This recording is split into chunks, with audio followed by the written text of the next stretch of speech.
pessoal, tudo bem com vocês?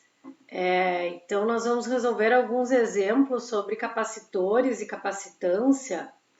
E os primeiros 4 exemplos que eu vou mostrar são exemplos retirados do volume 2 do Tipler.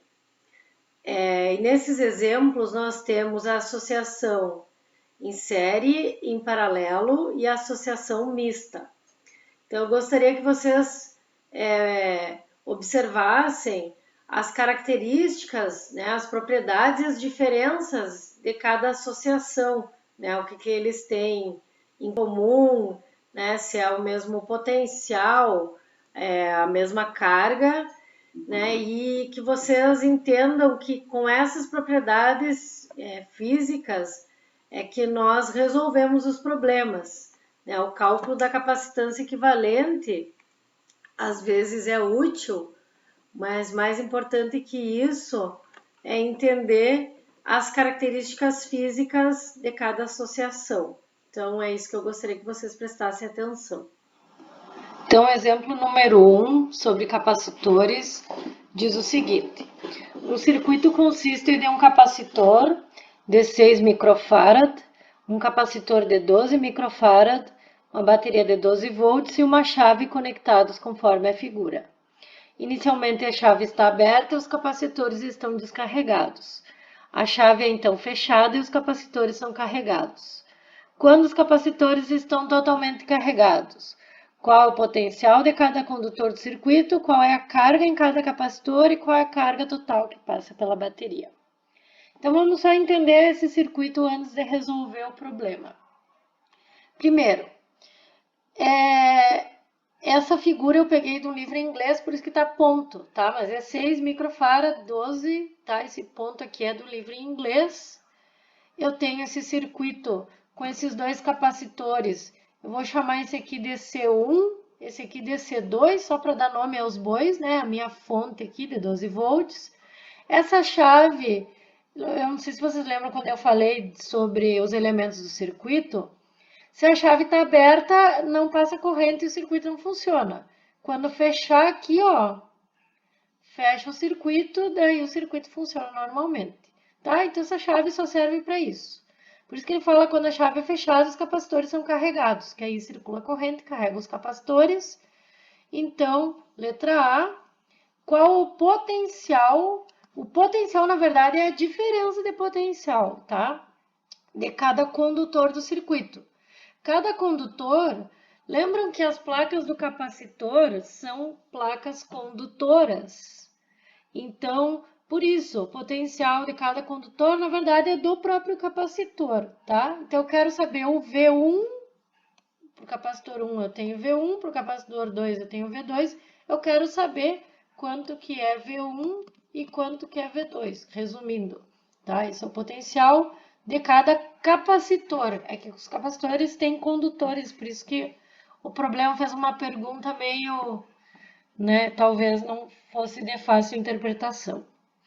Então, eu tenho a capacitância 1, que vale 6 microfarad, e a capacitância 2, que vale 12 microfarad.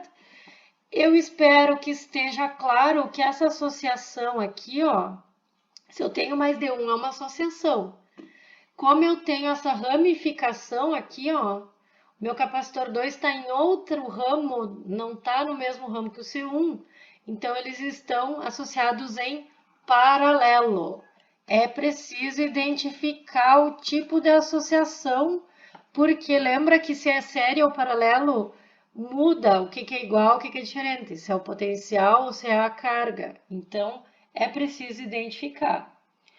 Como isso é uma associação em paralelo, a característica do paralelo é que todo mundo tenha a mesma diferença de potencial, inclusive da fonte, ó, porque os meus capacitores têm ligação direta lá com a fonte. Então, se a minha fonte vale 12 volts, V1 vale 12 volts e V2 também vale 12 volts. Então, respondi a letra A só tendo conhecimento físico, não precisei de cálculo. Por isso que tem que estar claro a diferença das associações série e paralelo. Tá? Agora, a carga de cada capacitor, lembram que tem uma fórmula que eu usei para tudo nas deduções, Q é igual a C vezes V? Para o capacitor 1 ela é verdadeira, para o capacitor 2 ela é verdadeira, inclusive para o capacitor equivalente, se eu quisesse calcular, tá? Se viram que ela é válida para capacitores individuais ou para conjuntos, tá? Como o C1 eu sei que vale 6 microfarad e o C2 eu sei que vale 12, e V1 e V2 eu disse que é 12, é só fazer o cálculo, ó, tá? É fazer o cálculo na calculadora. 6 vezes 12 dá 72 micro Coulomb, que é carga, né? Eu tô calculando carga. Não esqueçam disso, tá? E aqui, 12 vezes 12 é 144 vezes 10 a menos 6, né? Que é micro Coulomb. Tô fazendo cálculo de carga. Então, essa é a minha carga de cada capacitor, Q1 e Q2. Letra C. Qual é a carga total que passa pela bateria? Lembra que em paralelo, a carga total é a soma das cargas individuais. Então, eu posso simplesmente somar Q1 e Q2 aqui, ó, usando o resultado. Agora, vocês têm que ter cuidado, porque vocês vão usando, ó, usamos a letra A aqui, agora a letra B aqui. Então, é uma cadeia de erros se a gente errar, tá? Os cálculos não são difíceis, mas requer o conhecimento e, né, é uma sequência aí, não pode carregar o erro desde o começo, tá? Então, 72 mais 144 dá 216 micro, né, vezes 10 a menos 6 Coulomb. Essa é a minha carga total. Existia outra maneira de calcular essa carga total? Existia. Eu podia ter calculado a capacitância equivalente e ter feito o cálculo pela capacitância equivalente. Então, o que eu faria? É um jeito ou outro. Como é o primeiro exemplo, eu vou mostrar aqui, tá? Mas vocês vão ter várias maneiras de resolver e todos os resultados vão ter que levar ao mesmo valor, tá? Se eu fosse fazer a capacitância equivalente, para um circuito em paralelo, ela é a soma das capacitâncias individuais. Seria 6 microfarad mais 12 microfarad. 6 mais 12 é 18 microfarad.